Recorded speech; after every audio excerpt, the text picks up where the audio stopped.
Guys, I noticed that I keep talking about like eating disorders on my channel, and I never talk about depression and what it's like to like crawl out of that fucking hellhole of depression, what depression is like, because people really don't understand what depression is like. So I want to make kind of like my experience type of video and how I got out of it, basically. So like, yeah, I'm partying out, and I was thinking that I'm just gonna do a small video for you guys, because it's just a cool night and I just don't want to go home yet. Problems. But yeah, so basically, like, depression, what it feels like, it's not just sadness, guys. Like, and I know this sounds so angsty, but it's not.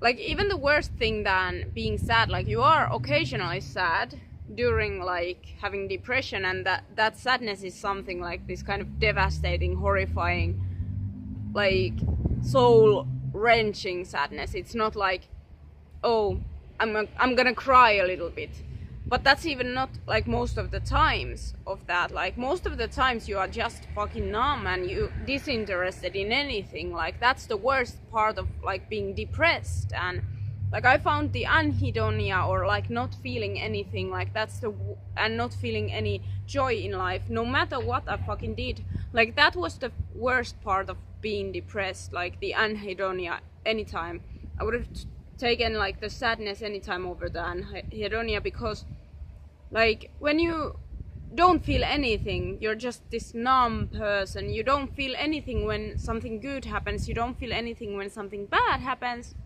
Why would you do ever like anything? And like, they can't help it. Like, depressed people can't help it, we can't help it when we have that going on. And like, it's the worst feeling, because it feels like you're this shell walking and pretending to be a human, and others think that you should pretend to be a fucking human being when you're this shell.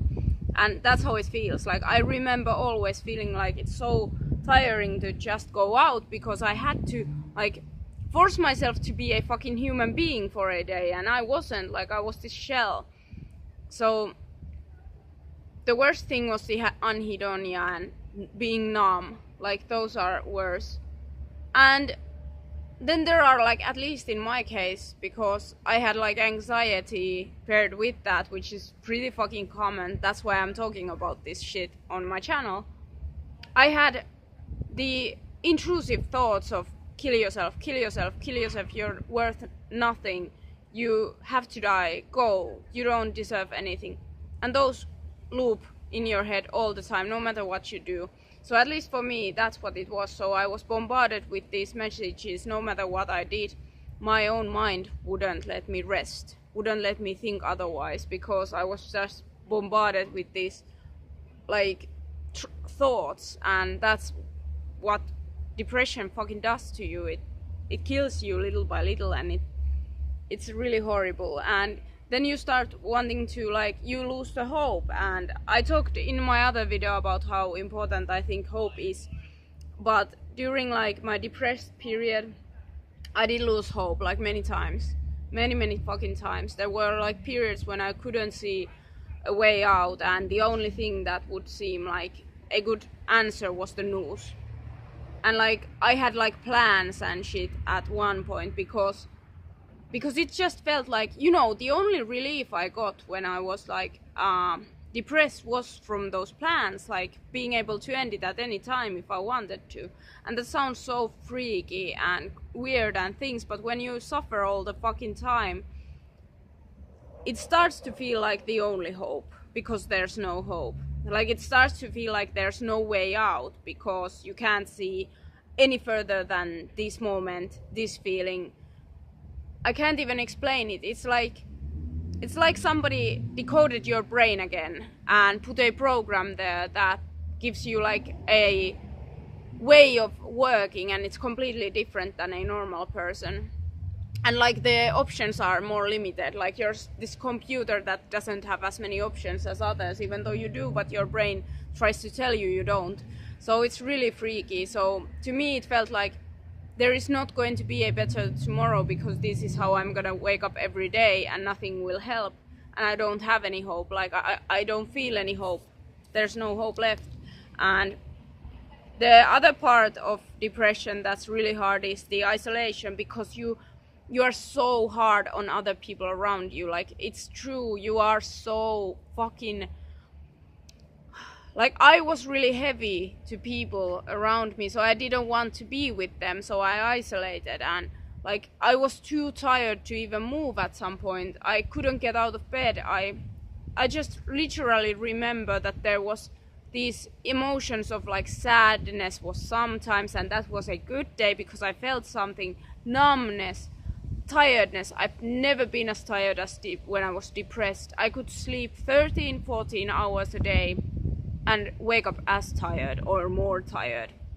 I'd have bags under my eyes. I wouldn't shower for like weeks at the time. It was horrible. And like, the anxiety made it even worse all the time. So usually when people have depression, they oftentimes have another kind of mental illness there too. So it's kind of like a combo thing. Combo breaker.